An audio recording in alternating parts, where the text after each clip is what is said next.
Hi, welcome to Bulb and Beaker YouTube channel.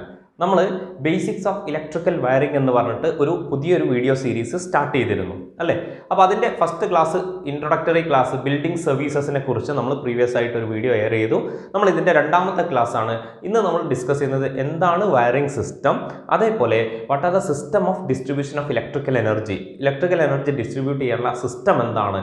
Okay, ഒരു ബിൽഡിങ്ങിൽ electrical energy distribute ചെയ്യാനുള്ള system ഏതൊക്കെയാണ്, ആ രണ്ട് മെത്തേഡാണ് നമ്മൾ ഇന്ന് ഡിസ്കസ് ചെയ്യുന്നത്.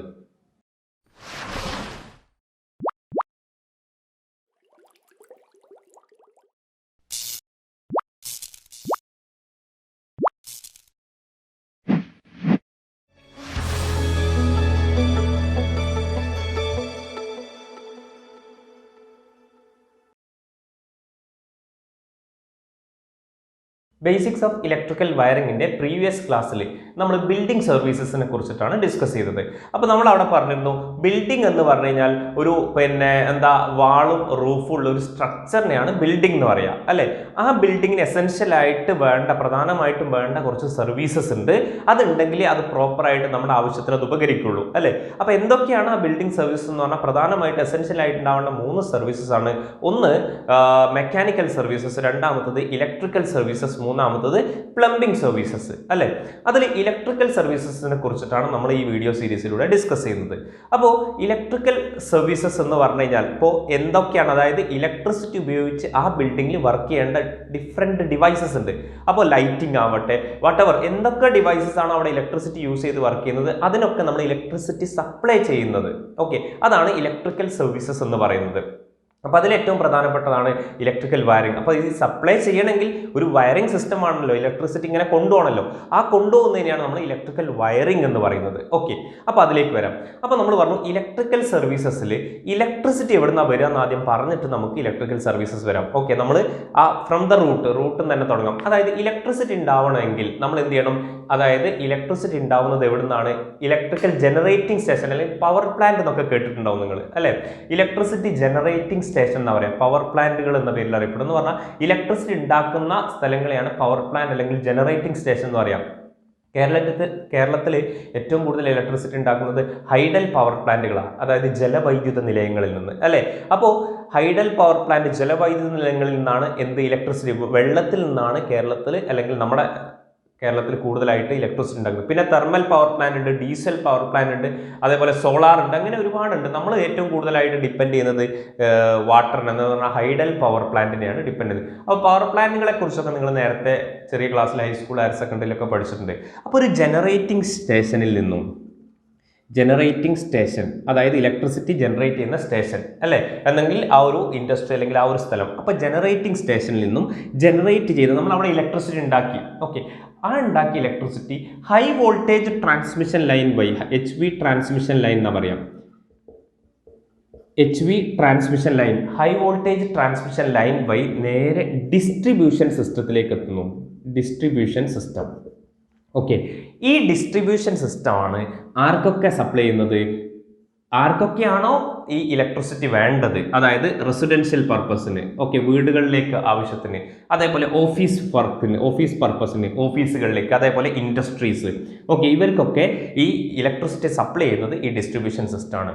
അപ്പോൾ നോക്ക്, ജനറേറ്റിംഗ് സ്റ്റേഷൻ എന്ന് പറഞ്ഞാൽ നമ്മൾ പറഞ്ഞു പവർ പ്ലാന്റുകൾ അല്ലേ, അവിടെ നിന്ന് ജനറേറ്റ് ചെയ്ത് ഹൈ വോൾട്ടേജ് ട്രാൻസ്മിഷൻ ലൈൻ നിങ്ങൾ കണ്ടിട്ടുണ്ടാവും. ഇപ്പോൾ നമ്മുടെ നാട്ടിലൊക്കെ ഉണ്ടാവും ടവർ പോലെ, ഇങ്ങനെ വലിയ ടവർ പോലെ ഇങ്ങനെ നിൽക്കുന്നുണ്ട്, അതിലൂടെ 220 kV ഒക്കെ ഇലക്ട്രിസിറ്റി, വലിയ ടവർ, അതാണ് ഹൈ വോൾട്ടേജ് ട്രാൻസ്മിഷൻ ലൈൻ. അതിൽ നിന്ന് ഈ നമ്മളെ വീടുകളിലേക്കൊന്നും കണക്ഷൻ എടുക്കില്ല, 220 kV ഒക്കെ അതിലേക്ക് പാസ് ചെയ്യുന്നത്. ഓക്കെ, അപ്പോൾ ഹൈ വോൾട്ടേജ് ട്രാൻസ്മിഷൻ ലൈൻ നേരെ ഡിസ്ട്രിബ്യൂഷൻ സിസ്റ്റത്തിലെത്തും. ഡിസ്ട്രിബ്യൂഷൻ സിസ്റ്റം എന്ന് പറഞ്ഞു കഴിഞ്ഞാൽ നമ്മുടെ ട്രാൻസ്ഫോമർ ഒക്കെ അല്ലേ, നമ്മുടെ റോഡ് സൈഡിലൊക്കെ ഉപയോഗിക്കുന്ന ട്രാൻസ്ഫോമർ, റോഡ് സൈഡിലൊക്കെ വെക്കുന്ന ട്രാൻസ്ഫോമർ, ഈ ട്രാൻസ്ഫോമർ ഡിസ്ട്രിബ്യൂഷൻ സിസ്റ്റത്തിൻ്റെ പാർട്ടാണ്. അപ്പോൾ ഈ ട്രാൻസ്ഫോമറുകളിലേക്ക് എത്തും. ഓക്കെ, ട്രാൻസ്ഫോമറിലേക്ക് എത്തിയിട്ട് ആ ഡിസ്ട്രിബ്യൂഷൻ സിസ്റ്റമായ ട്രാൻസ്ഫോമറിൽ നിന്നാണ് നമ്മൾ ലൈന് വഴി, നമ്മൾ പോസ്റ്റൊക്കെ വഴി, ഓക്കെ റോഡ് സൈഡിലൂടെ എങ്ങനെ കൊണ്ടുപോകണം കണ്ടിട്ടില്ല നിങ്ങൾ, പോസ്റ്റ് വഴി ലൈൻ നേരെ നമ്മൾ വീട്ടിലേക്ക് എത്തും അല്ലേ. ആ ലൈന് നേരെ വീട്ടിലേക്ക് അങ്ങോട്ട് കണക്ട് ചെയ്യില്ല, അതിലൂടെയാണ് ഇലക്ട്രിസിറ്റി ഇങ്ങനെ വരുന്നത്. ഓക്കെ, ആ ലൈൻ വഴി ഇലക്ട്രിസിറ്റി ഇങ്ങനെ വന്നു. ഇലക്ട്രിസിറ്റി വന്നിട്ട് നമ്മുടെ ഇപ്പോൾ വീടിൻ്റെ അടുത്തുള്ള ഒരു പോസ്റ്റാണ് ഇതെന്ന് കരുതുക, ഇലക്ട്രിസിറ്റി ലൈന് കൊണ്ടുവരുന്ന ഒരു പോസ്റ്റിലേക്ക് എത്തി. ഇനി ഇതാണ് ഒരു ബിൽഡിംഗ് എന്ന് കരുതുക. ഓക്കെ, അപ്പോൾ ഈ ഒരു സിസ്റ്റം, ഇതിൻ്റെ ഒരു ഇമേജ് ഞാൻ അവിടെ സ്ക്രീനിൽ കൊടുത്തിട്ടുണ്ട്, അതൊന്ന് നോക്കുക. അതായത് ജനറേഷന് ശേഷം HV ട്രാൻസ്മിഷൻ ഡിസ്ട്രിബ്യൂഷൻ സിസ്റ്റം ബാക്കിയുള്ളിടത്തൊക്കെ കൊടുക്കുന്നത്. അപ്പോൾ ഈ ഡിസ്ട്രിബ്യൂഷൻ അല്ലെങ്കിൽ സപ്ലയറിൽ നിന്നും അല്ലെങ്കിൽ ജനറേറ്റിംഗ് സ്റ്റേഷനിൽ നിന്നും വന്ന് ഡിസ്ട്രിബ്യൂഷൻ സിസ്റ്റം വഴി നമ്മുടെ വീടിൻ്റെ അടുത്തുള്ള പോസ്റ്റിലേക്ക് എത്തി. ഇപ്പോൾ ഇലക്ട്രിസിറ്റി ഈ പോസ്റ്റിൽ നിന്നും നമ്മുടെ ബിൽഡിങ്ങിലേക്ക് ഒരു വയർ കണക്ട് ചെയ്തിട്ടുണ്ടാവും. ബിൽഡിങ്ങിൻ്റെ മീറ്റർ ബോർഡൊക്കെ ഉള്ള സ്ഥലത്തേക്ക് ഒരു വയർ കണക്ട് ചെയ്തിട്ടുണ്ടാവും. ഈ വയറിനെയാണ് നമ്മൾ സർവീസ് വയർ എന്ന് പറയുന്നത്. ഓക്കെ, സർവീസ് വയർ എന്നാണ് ഇതിന് പറയപ്പെടുക. ഈ സർവീസ് വയറിലൂടെ ഇലക്ട്രിസിറ്റി എവിടെ എത്തും? നമ്മുടെ ബിൽഡിങ്ങിലുള്ള നമ്മുടെ മീറ്റർ ബോർഡിൻ്റെ അവിടേക്ക് വരെ എത്തും അല്ലേ. അപ്പോൾ നോക്ക്, സപ്ലയറിൽ നിന്നും കൺസ്യൂമറിലേക്ക് ഇപ്പോൾ ഇലക്ട്രിസിറ്റി എത്തി. ഈ ബിൽഡിങ്ങിലുള്ള നമ്മളാണ് കൺസ്യൂമർ അല്ലേ. സപ്ലയറിൽ നിന്നും കൺസ്യൂമറിലേക്ക് വരെ ഇലക്ട്രിസിറ്റി എത്തി, ജനറേറ്റ് ചെയ്ത് സപ്ലയർ സിസ്റ്റത്തിലേക്ക് എത്തി. സപ്ലയർ സിസ്റ്റത്തിൽ നിന്നും എവിടേക്ക് എത്തി? കൺസ്യൂമറിലേക്ക് നമ്മുടെ ഇലക്ട്രിസിറ്റി എത്തി അല്ലേ. ഇനി ഈ കൺസ്യൂമറിലേക്ക് ഇവിടേക്കൊക്കെ എത്തിക്കുന്നത് എങ്ങനെയാണ്? യൂസിങ് കേബിൾസ് ആണ് അല്ലേ. ഇലക്ട്രിസിറ്റി ട്രാൻസ്മിറ്റ് ചെയ്യാൻ ഉപയോഗിക്കുന്നത് യൂസിങ് കേബിൾസ് ഇതൊക്കെ ഉപയോഗിച്ചിട്ട്, അതിനെക്കുറിച്ച് നമ്മൾ ഡീറ്റെയിൽ ആയിട്ട് കേബിൾസിനെ കുറിച്ച് വരുന്ന വീഡിയോകളിൽ നമ്മൾ ഡിസ്കസ് ചെയ്യും. അപ്പോൾ കേബിൾസ് വഴി നമ്മളെ കൺസ്യൂമറിലേക്ക് എത്തി. അപ്പോൾ എവിടെയാണോ സപ്ലയർ ടെർമിനൽ എൻഡ് ചെയ്യുന്നത്, ഓക്കെ, ഇപ്പോൾ ഇവിടെ നിന്ന് വന്ന് ഇവിടെ എത്തി, സർവീസ് വയർ വഴി നമ്മളെ ബിൽഡിങ്ങിൻ്റെ ഇവിടെ എത്തി. ഇവിടെ നമ്മളെ സപ്ലയേഴ്സ് ടെർമിനൽ എൻഡ് ചെയ്തു. ഓക്കെ, ഇനി ഇവിടുന്ന് അങ്ങോട്ട് നമ്മളെടുത്തെത്തി, കൺസ്യൂമർ എടുത്തെത്തി. ഈ കൺസ്യൂമർ ഇവിടുന്ന് അങ്ങോട്ട് പിന്നെ നമ്മുടെ ഉള്ളിലേക്ക് കൊടുക്കുന്നത് കൺസ്യൂമർ ടെർമിനൽ ഇവിടെ സ്റ്റാർട്ട് ചെയ്യാണ്. അപ്പോൾ where the supplier terminal end there start the consumer terminal. Supplier terminal end ചെയ്യുന്നിടത്ത് കൺസ്യൂമർ ടെർമിനൽ സ്റ്റാർട്ട് ചെയ്യുന്നു അല്ലേ. അപ്പോൾ ഈ കൺസ്യൂമർ ടെർമിനൽ സ്റ്റാർട്ട് ചെയ്യുന്ന ഈ ഒരു പോയിന്റിന് നമ്മൾ പറയുന്ന പേര് സർവീസ് ഫ്യൂസ് അല്ലെങ്കിൽ സർവീസ് കട്ടൗട്ട് എന്നൊക്കെ പറയാം. ഓക്കെ, സർവീസ് ഫ്യൂസ് അല്ലെങ്കിൽ സർവീസ് കട്ടൗട്ട് എന്നൊക്കെ പറയാം. ഈ സർവീസ് ഫ്യൂസ് അല്ലെങ്കിൽ സർവീസ് കട്ടൗട്ട് ഇവിടെയൊക്കെയാണ് നമ്മൾ മീറ്റർ ബോർഡ് ഉണ്ടാവുക. ഓക്കെ, ബിൽഡിങ്ങിലേക്ക് നിങ്ങൾ കണ്ടിട്ടുണ്ടോ? വീട്ടിലൊന്ന് ശ്രദ്ധിച്ച് നോക്കുക. ആ പോസ്റ്റിൽ നിന്ന് നേരെ ഒരൊറ്റ വയർ വരുന്നുണ്ടാവും, അതാണ് സർവീസ് വയർ. ആ സർവീസ് വയറിലൂടെ ഇവിടെ എത്തിക്കഴിഞ്ഞാൽ സപ്ലയറുടെ പണി കഴിഞ്ഞു. പിന്നെ നമ്മൾ കൺസ്യൂമർ അടുത്താണ് എത്തുക. അപ്പോൾ സപ്ലയർ ടെർമിനൽ എൻഡ് ചെയ്യുന്ന അവിടെയാണ് കൺസ്യൂമർ ടെർമിനൽ സ്റ്റാർട്ട് ചെയ്യുന്നത്. അപ്പോൾ ഈ കൺസ്യൂമർ ടെർമിനലിൽ നിന്നും സർവീസ് ഫ്യൂസിൽ നിന്നും സപ്ലയർ അല്ലെങ്കിൽ സർവീസ് കട്ടൗട്ട്, ഈ ഒരു ടെർമിനൽ ഉണ്ടല്ലോ, സർവീസ് ഫ്യൂസ് അല്ലെങ്കിൽ സർവീസ് കട്ടൗട്ട് എന്ന് പറഞ്ഞാൽ ഈ ടെർമിനലിൽ നിന്നും അല്ലെങ്കിൽ ഈ ഒരു ബോർഡിൽ നിന്നും നമ്മൾ മീറ്റർ ബോർഡിലേക്ക് എത്തുന്നത്. ഈ ബോർഡിൽ നിന്നും നമ്മുടെ ബിൽഡിങ്ങിലുള്ള ഇലക്ട്രിക്കൽ എനർജി അല്ലെങ്കിൽ ഇലക്ട്രിസിറ്റി ഉപയോഗിച്ച് വർക്ക് ചെയ്യുന്ന ഡിവൈസസിലേക്കൊക്കെ നമ്മൾ എന്ത് ചെയ്യുന്നു? ഈ ഇലക്ട്രിസിറ്റി സപ്ലൈ ചെയ്യുന്നു. ആ സപ്ലൈ ചെയ്യാൻ വേണ്ടി നമ്മൾ ഉപയോഗിക്കുന്ന നെറ്റ്വർക്ക് ഓഫ് വയേഴ്സ്, ഓക്കെ, ആ നെറ്റ്വർക്ക് ഓഫ് വയേഴ്സ് ഉപയോഗിച്ച് നമ്മൾ കണക്ട് ചെയ്യുന്നതിനെയാണ് നമ്മൾ വയറിംഗ് സിസ്റ്റം എന്ന് പറയാം. അതായത് നമ്മുടെ കൺസ്യൂമർ ടെർമിനൽ സ്റ്റാർട്ട് ചെയ്യുന്ന പോയിന്റിൽ നിന്നും ആ ബിൽഡിങ്ങിലുള്ള ഡിഫറെൻറ്റ് ഏരിയാസിലുള്ള ഡിഫറെൻറ്റ് ഡിവൈസസിന് നമ്മൾ ഇലക്ട്രിസിറ്റി സപ്ലൈ ചെയ്യാൻ വേണ്ടി നെറ്റ്വർക്ക് ഓഫ് വയേഴ്സ് ഉപയോഗിച്ചിട്ടാണല്ലോ ഇലക്ട്രിസിറ്റി ഒബിയസ്ലി നമ്മൾ ട്രാൻസ്മിറ്റ് ചെയ്യാം. ഓക്കെ, ആ നെറ്റ്വർക്ക് ഓഫ് വയറിംഗ് കണക്ട് ചെയ്യുന്ന ആ ഒരു സിസ്റ്റത്തിനെയാണ് നമ്മൾ വയറിംഗ് സിസ്റ്റം എന്ന് പറയുക. ഇനി ഈ വയറിംഗ് സിസ്റ്റം ചെയ്യുന്ന സമയത്ത് വെറുതെ ഞങ്ങൾ വയറിംഗ് കണക്ട് ചെയ്യാം. അതിന് കുറച്ച് റൂൾസ് ഉണ്ട്, അതേപോലെ കുറച്ച് സ്റ്റാൻഡേർഡ്സ് ഉണ്ട്, അതേപോലെ കുറച്ച് കാര്യങ്ങൾ ശ്രദ്ധിക്കണം. വെറുതെ വയർ കണക്ട് ചെയ്ത് കഴിഞ്ഞാൽ it may cause damage to building വരെ ഡാമേജ് ഉണ്ട്. ബിൽഡിംഗ് ഡാമേജ് ഇപ്പോൾ നിങ്ങളൊക്കെ കേട്ടിട്ടുണ്ടാവും, പല സ്ഥലം ബിൽഡിംഗ് കത്തിപ്പോയി. ഓക്കെ, ബിൽഡിംഗ് ഒന്നായിട്ട് കത്തിപ്പോയി. അതിന് റീസൺ എന്താ വെച്ചാൽ ഷോർട്ട് സർക്യൂട്ടാണ്.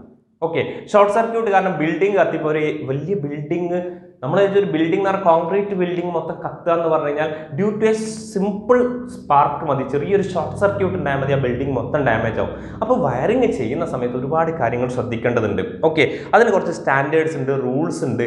ഓക്കെ, സേഫ് ആയിരിക്കണം, സേഫ്റ്റി ഒക്കെ പ്രൊവൈഡ് ചെയ്തിട്ടായിരിക്കണം നമ്മൾ വയറിങ് ചെയ്യേണ്ടത്.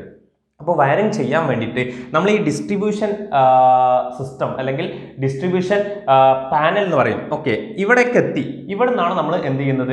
ഉള്ളിലേക്കൊക്കെ ഇലക്ട്രിസിറ്റി സപ്ലൈ ചെയ്യുന്നത്. അപ്പോൾ നമ്മൾ ഇലക്ട്രിസിറ്റി സപ്ലൈയിൽ നിന്ന് വരുന്ന ഇലക്ട്രിസിറ്റി ഇതിൻ്റെ ആ ബിൽഡിങ്ങിൻ്റെ ഉള്ളിലേക്കൊക്കെ സപ്ലൈ ചെയ്യുന്നതിനാണ് ഡിസ്ട്രിബ്യൂഷൻ പാനൽ എന്ന പേരിൽ അറിയപ്പെടുന്നത്. ഡിസ്ട്രിബ്യൂഷൻ പാനൽ അല്ലെങ്കിൽ ഇലക്ട്രിക്കൽ പാനൽ എന്നൊക്കെ അറിയപ്പെടും. അപ്പോൾ ഇതാണ് ഇലക്ട്രിക്കൽ പാനൽ ആൻഡ് ഡിസ്ട്രിബ്യൂഷൻ പാനലാണ് ഇലക്ട്രിസിറ്റി ഉള്ളിലേക്കൊക്കെ എന്ത് ചെയ്യുന്നത്? കടത്തിവിടുന്നത്.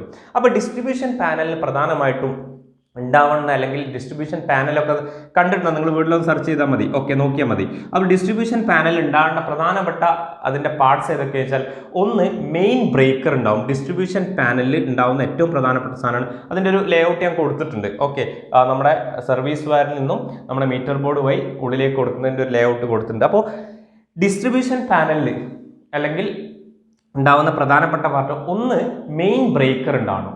അതായത് നമ്മുടെ സപ്ലയർ നിന്ന് വരുന്ന ആ ഒരു ഇലക്ട്രിസിറ്റിനെ ലിമിറ്റ് ചെയ്യാനുള്ളതാണ് മെയിൻ ബ്രേക്കർ. ആവശ്യം ഉണ്ടാകുമ്പോൾ ഉള്ളിലേക്ക് കടത്തിവിടുക അല്ലെങ്കിൽ ഓഫ് ചെയ്യാനുള്ള മെയിൻ ബ്രേക്കർ ഉണ്ടാവും. രണ്ടാമത് സർക്യൂട്ട് ബ്രേക്കർ. സർക്യൂട്ട് ബ്രേക്കർ എന്ന് പറഞ്ഞാൽ ഈ മെയിൻ ബ്രേക്കറിലൂടെ വന്നിട്ടുണ്ടാവുന്ന ഇലക്ട്രിസിറ്റിനെ ആ ബിൽഡിങ്ങിൻ്റെ ഡിഫറെൻറ്റ് ഏരിയാസിലേക്ക് ഫ്ലോ ചെയ്യിക്കാനാണ് ഈ സർക്യൂട്ട് ബ്രേക്കേഴ്സ് ഉപയോഗിക്കുന്നത്. എന്ന് പറഞ്ഞാൽ ഡിഫറെൻറ്റ് ഏരിയയിലേക്ക് നമ്മൾ എന്ത് ചെയ്യും, അവിടെ നിന്ന് ഇങ്ങനെ കണക്ഷൻ സർക്യൂട്ട് ബ്രേക്കറിലൂടെയാണ് കണക്ട് ചെയ്യുക. ഓക്കെ, സർക്യൂട്ട് ബ്രേക്കേഴ്സ് ഉണ്ടാവണം. ദെൻ മൂന്നാമത്തത് ഫ്യൂസ്. ഫ്യൂസസ് ഒബിയസ്ലി നമുക്കറിയാം പ്രൊട്ടക്ഷന് വേണ്ടിയിട്ടാണ്, പ്രൊട്ടക്ഷന് വേണ്ടിയിട്ടുള്ള ഫ്യൂസ് ഉണ്ടാവും. ദെൻ ബസ് ബാർസ്, അതായത് ഇലക്ട്രിക്കൽ ഈ ഒരു നെറ്റ്വർക്ക് കണക്ട് ചെയ്യാനുള്ള ബസ് ബാർസ് ഉണ്ടാവും. ഓക്കെ, ഇതാണ് ഒരു സർവീസ് അല്ലെങ്കിൽ ഡിസ്ട്രിബ്യൂഷൻ പാനലിന് ഉണ്ടായിരിക്കേണ്ട അല്ലെങ്കിൽ ഡിസ്ട്രിബ്യൂഷൻ പാനലിൽ നമ്മൾ കാണുന്ന പ്രധാനപ്പെട്ട പാർട്സ് എന്ന് പറയുന്നത്. ഓക്കെ, ഇനി നമ്മൾ ഈ ഡിസ്ട്രിബ്യൂഷൻ പാനൽ വഴിയാണ് നമ്മൾ സപ്ലൈ ചെയ്യാന്ന് പറഞ്ഞു. ഇനി system of distribution of electrical energy, ഈ ഒരു ഡിസ്ട്രിബ്യൂഷൻ അല്ലെങ്കിൽ ഇലക്ട്രിക്കൽ പാനൽ വഴി ഡിസ്ട്രിബ്യൂഷൻ ചെയ്യാനുള്ള സിസ്റ്റംസ് ഏതൊക്കെയാണ്, സാധാരണ നമ്മൾ ഉപയോഗിക്കുന്ന രണ്ട് മെത്തേഡ്സ് ഏതൊക്കെയാണെന്നുള്ളതാണ് ഇനി നമ്മൾ ഡിസ്കസ് ചെയ്യുന്നത്. രണ്ട് ഡിസ്ട്രിബ്യൂഷൻ സിസ്റ്റം ആണ് ഉപയോഗിക്കുന്നത്. ഒന്ന് ഡിസ്ട്രിബ്യൂഷൻ ബോർഡ് സിസ്റ്റം, ഓക്കെ, രണ്ടാമത്തത് ട്രീ സിസ്റ്റം. അതിൽ യൂഷ്വലി നമ്മൾ ഉപയോഗിക്കുന്നത് ഡിസ്ട്രിബ്യൂഷൻ ബോർഡ് സിസ്റ്റമാണ്. ഡിസ്ട്രിബ്യൂഷൻ ബോർഡ് നിങ്ങൾ കണ്ടിട്ടുണ്ടാവും. ഓക്കെ, വീട്ടിൽ നമ്മുടെ മെയിൻ സ്വിച്ച്, നമ്മുടെ എനർജി മീറ്റർ ഉണ്ടല്ലോ, മെയിൻ, അതായത് നമ്മൾ വരുന്ന സർവീസ് വയർ നമ്മൾ എത്ര എനർജി കൺസ്യൂം ചെയ്തു, നമ്മൾ എത്ര വീട്ടിൽ എത്ര ഇലക്ട്രിസിറ്റി ഉപയോഗിച്ചു എന്ന് അറിയാൻ വേണ്ടിയിട്ടാണ് നമ്മൾ എനർജി മീറ്റർ ഉപയോഗിക്കുന്നത് അല്ലേ. ആ എനർജി മീറ്ററിലൂടെയാണ് നമ്മൾ ഇതിലേക്ക് കണക്ട് ചെയ്യുന്നത്, നമ്മളെ ഡിസ്ട്രിബ്യൂഷൻ ബോർഡിലേക്ക് കണക്ട് ചെയ്യുന്നത്. അപ്പോൾ ഡിസ്ട്രിബ്യൂഷൻ ബോർഡ് എന്ന് പറഞ്ഞാൽ അതിൻ്റെ ഒരു ഇമേജ് ഞാൻ അവിടെ കൊടുത്തിട്ടുണ്ട്, നിങ്ങൾ കണ്ടിട്ടുണ്ടാവും. അതായത് വീട്ടിലൊക്കെ അങ്ങനെ അടച്ചു വെച്ച്, ഇപ്പോൾ പുതിയ സർക്യൂട്ട് ബ്രേക്കേഴ്സ്, കുറേ ബ്രേക്കേഴ്സ് ഇങ്ങനെ ഉണ്ടാവും, കുറേ ഫ്യൂസസ് ഉണ്ടാവും, സർക്യൂട്ട് ബ്രേക്കേഴ്സ് എന്ന് പറയും അല്ലേ. അപ്പോൾ ഡിസ്ട്രിബ്യൂഷൻ ബോർഡ് സിസ്റ്റം അതാണ് യൂഷ്വലി നമ്മൾ ഉപയോഗിക്കുന്നത് ഒന്നാമത്തത്. അപ്പോൾ ഡിസ്ട്രിബ്യൂഷൻ ബോർഡ് സിസ്റ്റത്തിൻ്റെ ആ ഒരു ഇമേജ് നിങ്ങൾ കണ്ടിട്ടുണ്ടാവും. അപ്പോൾ അതിൽ കുറേ ഫ്യൂസസ് ഇങ്ങനെ അടുക്കടുക്കാക്കി വെച്ചിട്ടുണ്ടാവും. Fuses are grouped together. ഇനി ഓരോ നെറ്റ്വർക്കും അല്ലെങ്കിൽ ഓരോ സർക്യൂട്ടും അതിൻ്റേതായ ഫ്യൂസുമായിട്ട് കണക്ട് ചെയ്തിട്ടുണ്ടാവും. ഓരോ സർക്യൂട്ടും, ഇപ്പോൾ ഉദാഹരണമായിട്ട് ഒരൊറ്റ ബിൽഡിങ്, ഓക്കെ, ഈ ഒരു ബിൽഡിങ്ങിൽ കുറേ റൂംസ് ഉണ്ട്. ഓക്കെ, കുറേ റൂംസ് ഉള്ള ഈ ഒരു ബിൽഡിങ്ങിൽ, കുറേ റൂംസ് ഉള്ള ബിൽഡിങ്ങിലേക്ക് നമ്മൾ എന്ത് ചെയ്യുന്നു, ഈ ഒരു ഡിസ്ട്രിബ്യൂഷൻ ബോർഡ് വഴി, ഇപ്പോൾ സപ്പോസ് നമ്മൾ വീടാണെന്ന് കരുതുക, ബിൽഡിംഗ് എന്ന് പറഞ്ഞാൽ വീടാണെന്ന് കരുതുക, വീട്ടിലേക്ക് ഡിസ്ട്രിബ്യൂഷൻ ബോർഡിലേക്ക് ഇലക്ട്രിസിറ്റി എത്തി. ഇവിടെ നമ്മൾ എന്ത് ചെയ്യും, ഓരോ റൂമിലേക്ക് നമ്മൾ ഓരോ സർക്യൂട്ടാണ് കണക്ട് ചെയ്യുക. ഓക്കെ, എല്ലാം കൂടി ഒരൊറ്റ സർക്യൂട്ടായിട്ടല്ല കണക്ട് ചെയ്യുക, ഓരോ റൂമിലേക്കും ഓരോ സർക്യൂട്ടായിട്ട് കണക്ട് ചെയ്യും. അതെന്തിനാ വെച്ചാൽ, ഇപ്പോൾ 2 ഫ്ലോറുള്ളൊരു വീടാണെങ്കിൽ മുകളിലത്തെ ഫ്ലോറിലേക്ക് ഒരു സർക്യൂട്ട്, താഴെ ഫ്ലോറിലേക്ക് വേറൊരു സർക്യൂട്ടാണ്. ആ ഓരോ സർക്യൂട്ട് എന്ത് ചെയ്യും, നമ്മൾ സർക്യൂട്ട് ബ്രേക്കേഴ്സ് അല്ലെങ്കിൽ ഫ്യൂസസ് ഉപയോഗിച്ചിട്ടാണ് നമ്മൾ എന്ത് ചെയ്യുക, കണക്ട് ചെയ്യുക. അതെന്താ വെച്ചാൽ എന്തെങ്കിലും എവിടെയെങ്കിലും ഒരു ഡാമേജ് ഉണ്ടെങ്കിൽ അത് റിപ്പയർ ചെയ്യാൻ അല്ലെങ്കിൽ ആ ഒരു ഡാമേജ് ക്ലിയർ ചെയ്യാൻ മൊത്തം സിസ്റ്റം ഷട്ട് ഡൗൺ ചെയ്യേണ്ട ആവശ്യമില്ല. മൊത്തം ബിൽഡിങ്ങിലേക്കുള്ള മൊത്തം സപ്ലൈ നമ്മൾ എന്ത് ചെയ്യേണ്ട, ഓഫ് ചെയ്യേണ്ട. ആ ഒരു പർട്ടിക്കുലർ സർക്യൂട്ട്, ആ ഫ്യൂസ് അല്ലെങ്കിൽ ബ്രേക്കർ മാത്രം ഓഫ് ചെയ്താൽ മതി. ഓക്കെ, അങ്ങനെ ചെയ്യാൻ വേണ്ടിയിട്ടാണ് കുറേ ഫ്യൂസസ്, സർക്യൂട്ട് ബ്രേക്കേഴ്സ്. എത്ര നമ്മൾ ഇപ്പോൾ എ സി ഒക്കെ ഉള്ള റൂമാണ്, അതിന് വേറൊരു ബ്രേക്കർ ആയിട്ട് തന്നെ കൊടുക്കുക വീടുകളിലൊക്കെ. അപ്പോൾ ബിൽഡിങ്ങിലും അതേപോലെ ഓരോ സെക്ഷനിലേക്ക് നമ്മൾ എന്ത് ചെയ്യും, ഓരോ ബ്രേക്കർ ഉപയോഗിച്ച് ഇങ്ങനെ കണക്ട് ചെയ്യുക. അതാണ് ഡിസ്ട്രിബ്യൂഷൻ ബോർഡ് സിസ്റ്റം എന്ന് പറയാം. അപ്പോൾ ഈ വലിയ ബിൽഡിങ്ങിലൊക്കെ ആണെങ്കിൽ ഒരൊറ്റ ഡിസ്ട്രിബ്യൂഷൻ ബോർഡ് അല്ല ഉണ്ടാവുക, സബ് ഡിസ്ട്രിബ്യൂഷൻ ബോർഡ് ഉണ്ടാവും. അതായത് ഒരു ബോർഡിൽ നിന്ന് അടുത്ത ബോർഡിലേക്ക് എന്ന് പറഞ്ഞു കഴിഞ്ഞാൽ മൊത്തം സിസ്റ്റത്തിന്റെ സേഫ്റ്റിയും ഇത് ഉറപ്പ് വരുത്താൻ വേണ്ടി. അല്ലാതെ എന്താ സംഭവിക്കുക വെച്ചാൽ, ഒരൊറ്റ ഡിസ്ട്രിബ്യൂഷൻ ബോർഡ് ആണെങ്കിൽ നമുക്കൊരു എൻഡിലുള്ള റൂമിലേക്ക് കൊണ്ടുപോകാൻ വേണ്ടിയിട്ടൊക്കെ വലിയ കേബിൾസ് കുറേ ലെങ്ത് വേണം. അതെന്തായിരിക്കും, കോസ്റ്റ് കൂടും ചെയ്യും, അതേപോലെ സേഫ്റ്റിക്ക് പ്രോബ്ലം ആയിട്ട് വരും. അതുകൊണ്ട് സബ് ഡിസ്ട്രിബ്യൂഷൻ സിസ്റ്റം ഉപയോഗിക്കും. അപ്പോൾ ഒരു ബിൽഡിങ്ങിൽ എത്ര ഡിസ്ട്രിബ്യൂഷൻ ബോർഡ് വേണമെന്ന് ഡിപ്പെൻഡ് ചെയ്യുന്നത് ആ ബിൽഡിങ്ങിലെ ലോഡിനെയും അതേപോലെ അവിടെ എത്ര സർക്യൂട്ട് ഉണ്ട് എന്നുള്ളതിനെയും ഡിപ്പെൻഡ് ചെയ്തിട്ടാണ് നമ്മൾ ഡിസ്ട്രിബ്യൂഷൻ ബോർഡ് സെലക്ട് ചെയ്യുക. അപ്പോൾ അല്ലെങ്കിൽ നമ്മുടെ ഇലക്ട്രിസിറ്റി ഡിസ്ട്രിബ്യൂട്ട് ചെയ്യാനുള്ള ഒരു മെത്തേഡാണ് ഡിസ്ട്രിബ്യൂഷൻ ബോർഡ് സിസ്റ്റം എന്ന് പറയുന്നത്. നോർമലി ഈ സിസ്റ്റമാണ് ഇപ്പോൾ ഏറ്റവും അല്ലെങ്കിൽ നമ്മൾ ഉപയോഗിച്ച് വരുന്നത്, ഡിസ്ട്രിബ്യൂഷൻ ബോർഡ് സിസ്റ്റം. അതായത് കുറേ ഫ്യൂസസ് ഗ്രൂപ്പ്ഡ് ടുഗദർ, എന്നിട്ട് ഓരോ സർക്യൂട്ടിനും സെപ്പറേറ്റ് ഫ്യൂസ് കണക്ട് ചെയ്തിട്ട് നമ്മൾ കൊടുക്കുക. അപ്പോൾ ഈ പറഞ്ഞതിൻ്റെ ഒരു ബ്രീഫ് നോട്ട് നിങ്ങൾക്ക് എഴുതിയെടുക്കാൻ വേണ്ടിയിട്ട് ഞാൻ സ്ക്രീനിൽ കൊടുത്തിട്ടുണ്ട്, ഡിസ്ട്രിബ്യൂഷൻ ബോർഡ് സിസ്റ്റം എന്താണെന്നുള്ളൂ അതിൻ്റെ ഈ പറഞ്ഞ സംഗതികളും.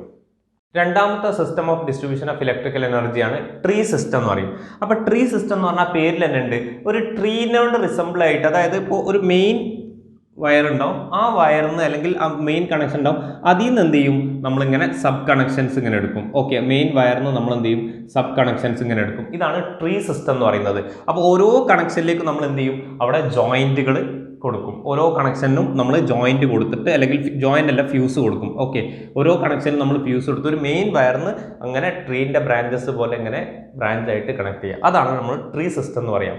അപ്പോൾ ഈ ട്രീ സിസ്റ്റത്തിൽ ഓരോ ബ്രാഞ്ചിൽ നമ്മൾ എന്ത് ചെയ്യും, ഓരോ ഫ്യൂസ് കൊടുത്തിട്ടാണ് കണക്ട് ചെയ്യുക. ഇപ്പോൾ ഈ ട്രീ സിസ്റ്റം സാധാരണ യൂസ് ചെയ്യാറില്ല. അതിന് കുറച്ച് ഡ്രോബാക്സ് ഉണ്ട്.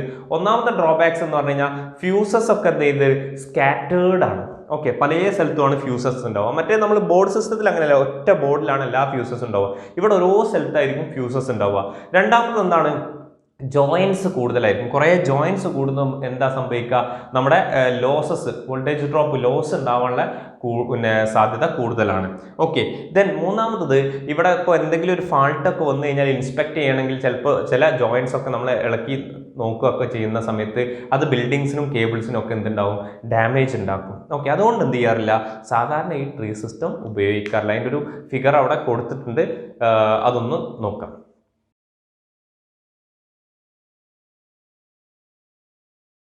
ഓക്കെ, അപ്പോൾ ഇന്നത്തെ ക്ലാസ്സിൽ ഇപ്പോൾ നമ്മൾ ഡിസ്കസ് ചെയ്തത് system of distribution of electrical energy, wiring system എന്താണെന്ന് പറഞ്ഞു.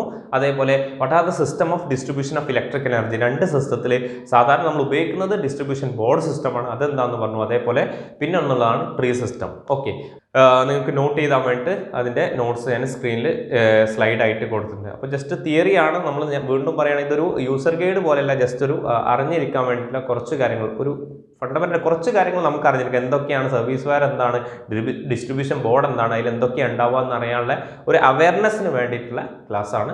അപ്പോൾ നന്നായിട്ടൊന്ന് ജസ്റ്റ് ഒന്ന് കണ്ട് ഒരു അവെയർ ആവുക, ഓരോന്നും നോക്കുക, നമ്മുടെ വീട്ടിലൊക്കെ ഒന്ന് നോക്കി ഇൻസ്പെക്ട് ചെയ്യുക. പിന്നെ നമ്മുടെ പോസ്റ്റിൽ നിന്ന് വരുന്ന ലൈന് എവിടേക്കാണ് പോകുന്നത്, എനർജി മീറ്ററിൽ നിന്ന് എങ്ങനെയാണ് കണക്ഷൻ കൊടുത്തത്, അതേപോലെ ഫ്യൂസ്, അതിൻ്റെ പുറകിൽ നമ്മുടെ ഡിസ്ട്രിബ്യൂഷൻ ബോർഡ് എന്താണ്, അതിലുള്ള ഫ്യൂസ്, ഞാൻ ഈ പറഞ്ഞ സംഗതികളൊക്കെ ഒന്ന് വീടുകളിൽ അല്ലെങ്കിൽ വീട്ടിലുള്ള ഈ സിസ്റ്റമായിട്ടൊന്ന് ഇൻസ്പെക്ട് ചെയ്യുക, ജസ്റ്റ് ഒന്ന് കണ്ട് പരിചയപ്പെടുക. അപ്പോൾ നമുക്ക് കറക്റ്റായിട്ടുള്ള ഐഡിയ നമുക്ക് കിട്ടും. സോ നന്നായിട്ട് പ്രിപ്പയർ ചെയ്യുക. Do well, all the best. Thank you.